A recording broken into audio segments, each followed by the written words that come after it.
Potatoes are a product that we eat all around the world. People eat it fried, boiled, or baked. If you just look at the average American, he or she eats around 25 kilos or 50 pounds of them a year. But just because a product is versatile and we love to eat it, doesn't mean it's healthy or unhealthy. That's why it's good to discuss whether eating potatoes is a good idea if you have blood sugar problems or type 2 diabetes. I'm Ali from Illness Free Life, and in this video you'll learn whether eating regular potatoes is a good idea if you have high blood sugar problems or type 2 diabetes, and whether sweet potatoes are a good alternative, and what the best alternatives to regular potatoes are.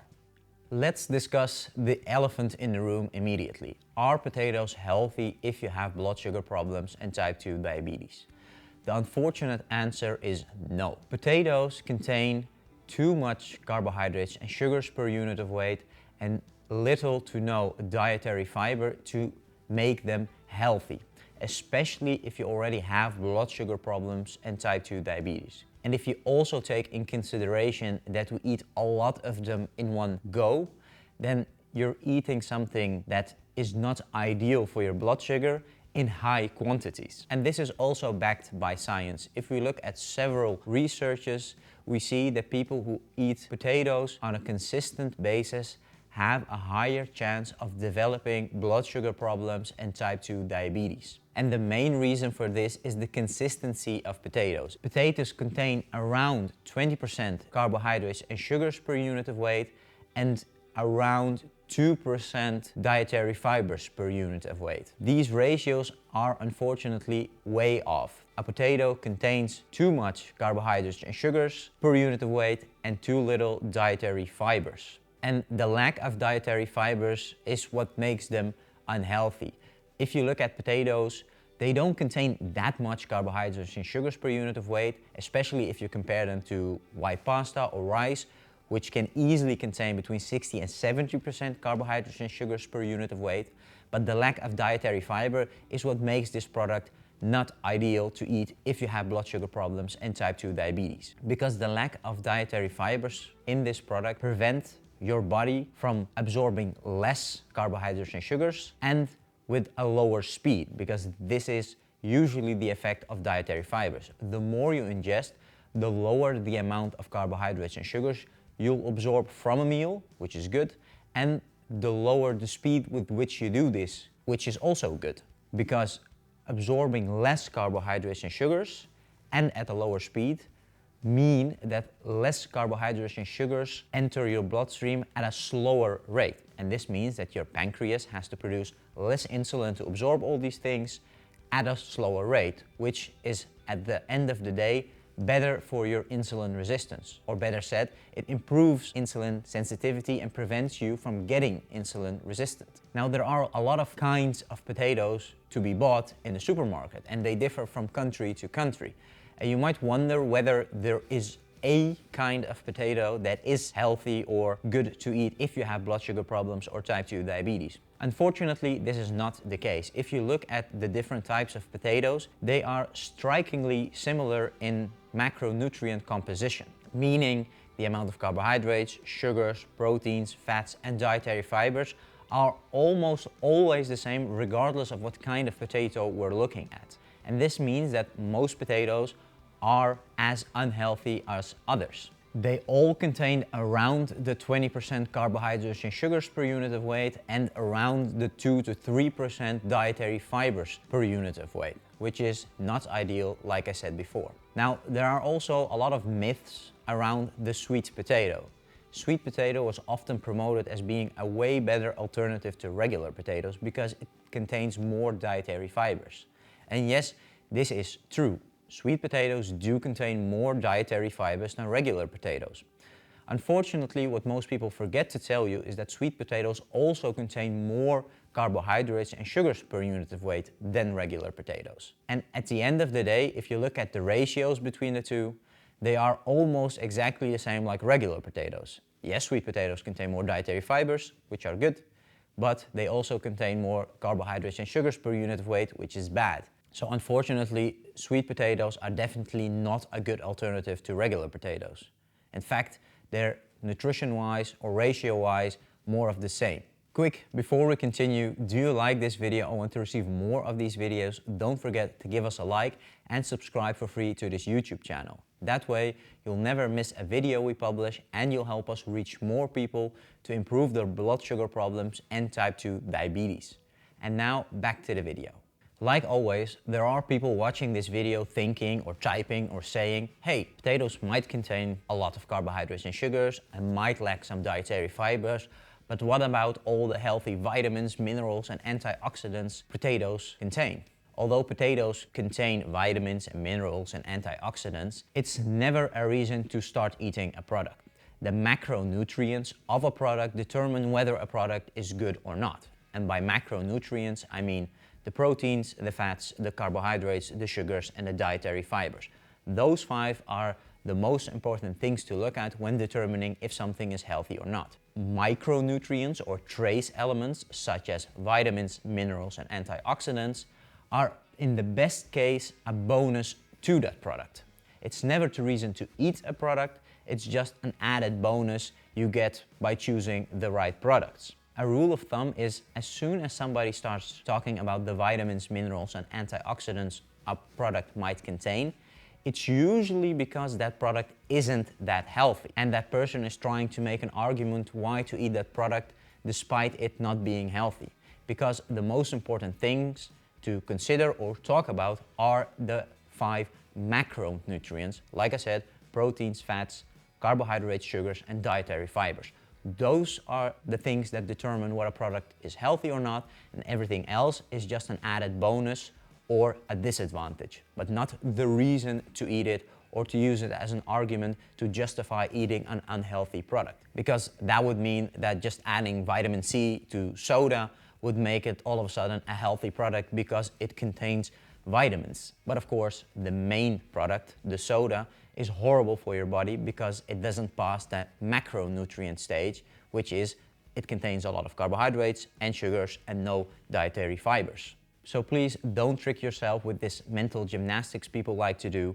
Look at the macronutrient composition of a product, and that's what you should use to determine whether something is healthy or not. And everything else, the micronutrients or trace elements a product might contain, are just an added bonus if it's a healthy product with a lot of them. But an unhealthy product with a lot of them is still an unhealthy product. Now, if we look back at potatoes, there are several ways to prepare them, and fortunately, there are ways to make a potato healthier to eat. Never healthy, but healthier to eat if you want to eat them from time to time. However, before we discuss this, we need to discuss the most unhealthy way to cook potatoes, and that's by frying them. By frying potatoes, you turn the somewhat complex carbohydrate structure in the potato into simple absorbable sugars. Basically, frying a potato turns it from a starchy source into a sugary source. And although it might taste umami or taste hearty, it's actually nothing more than eating cake or a cookie. That's how bad frying makes a potato. Plus, more often than not, people use unhealthy plant-based oils to fry the potato in, which makes the product more unhealthy. So, if you want to do anything that's good for your health, please avoid fried products, especially fried potatoes, because these are super unhealthy for your body. The best way to cook potatoes are either by cooking them or baking them. And if you still want to eat potatoes, eating them with the skin on is better than with the skin off, because the skin contains a bit more dietary fibers, which potatoes desperately need. Another good way to improve the effect of the potatoes on your blood sugar or minimize the damage they can do is by eating them with healthy vegetables that are low in carbohydrates and sugars and high in dietary fibers. By adding the two, you improve the nutritional value of potatoes, because potatoes, let's call them high in carbohydrates and sugars, low in dietary fibers. If you combine them with vegetables that are low in carbohydrates and sugars and high in dietary fibers, you get a hybrid product that is moderate in carbohydrates and sugars and moderate in dietary fibers, which makes them a lot better. And to make it even better, it's better to start off eating the vegetables, the low carb, low sugar, high dietary fiber ones, and then start eating the potatoes, because you already have the dietary fibers in your stomach, and then you add the potatoes on top of them. Now, if you have blood sugar problems or type 2 diabetes, you might run into the myth or the method of improving potatoes by first boiling them and then cooling them in the fridge. And fortunately, this is not really a myth. This is actually true and backed by science. By boiling potatoes and then cooling them in the fridge, for example, you turn a portion of the carbohydrates in the potato into resistant starches. And these resistant starches behave somewhat like dietary fibers in your body. Or better said, by cooking potatoes and cooling them, you could increase, by an artificial way, the amount of dietary fibers a potato contains, which is good. Research shows that you could improve it by around 30 to 40%. But there are two things to consider when using this method. Although an improvement of 30 to 40% sounds amazing, remember that potatoes only contain between 2 or 3% dietary fibers per unit of weight. Improving this by 30 to 40% isn't a lot. In case of the 3% dietary fibers per unit of weight, a 33% improvement would just raise the composition of a potato with 1% dietary fiber. So it rises from 3% to 4%, which is a 33% increase. So it's not a lot, and you'll definitely not make potatoes way more healthy. You'll just make them a little bit more healthy. So don't go crazy with this method. And what's also important is to eat the potatoes cold or at room temperature. If you start reheating them again, you'll break down the resistant starches you made. And the higher the temperature, the more you break down. Ideally, if you want to warm up these cooled potatoes, you never want to increase the temperature higher than 60 degrees Celsius or 140 Fahrenheit. After this, you really break down a lot of the resistant starches you made in the cooling process. So yes, boiling potatoes and cooling them does improve them a lot, percentage-wise, but in practice it's a small, negligible improvement, and you still have to eat them somewhat cold or lukewarm, because making them warm will break down a lot of the resistant starches you've made. And honestly, if you ask me, there are a lot of root-like vegetables like potato that are as practical to use and way more healthy to eat, especially if you have blood sugar problems and type 2 diabetes. And if I was you, I would definitely consider eating these products on a daily basis, because they are super healthy, way better for your blood sugar, and you could eat them with no limit. Because let's be honest, just boiling a potato with no sauce, no salt, doesn't give you a great tasting product. Potatoes on themselves don't taste that amazing. What makes them taste better is adding salt or butter or a sauce or combining them with something. But on their own, they're not very tasteful. So people who say, I love eating potato, they're so tasteful, no, they're not. It's what you do with them that makes them tasteful. But them as a product on their own are not that tasteful. But if you consider eating something else, well, those products actually have great flavors on their own. Think of products such as parsnip, celeriac, cauliflower, pumpkin, even beans or legumes can be a good replacement for potatoes, either as mash or just on their own.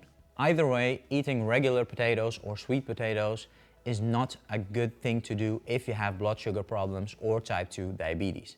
And there are several healthier options to consider, such as parsnip or celeriac or just beans or beans puree, that are a good substitute for potatoes, have lower carbohydrates and sugar content, a way higher dietary fiber content, and will overall improve your health, especially your blood sugar and type 2 diabetes. That's it for this video about potatoes. If you want to read up more on this subject, there's a link in the description of this video with an article discussing this topic. And if you're on our website anyway, don't forget to subscribe to our Diabetes Free Secret. This is a small giveaway we give out for free, in which we teach you the main causes of blood sugar problems and type 2 diabetes, and what you can do to prevent, improve, and fully reverse these problems with a healthy lifestyle.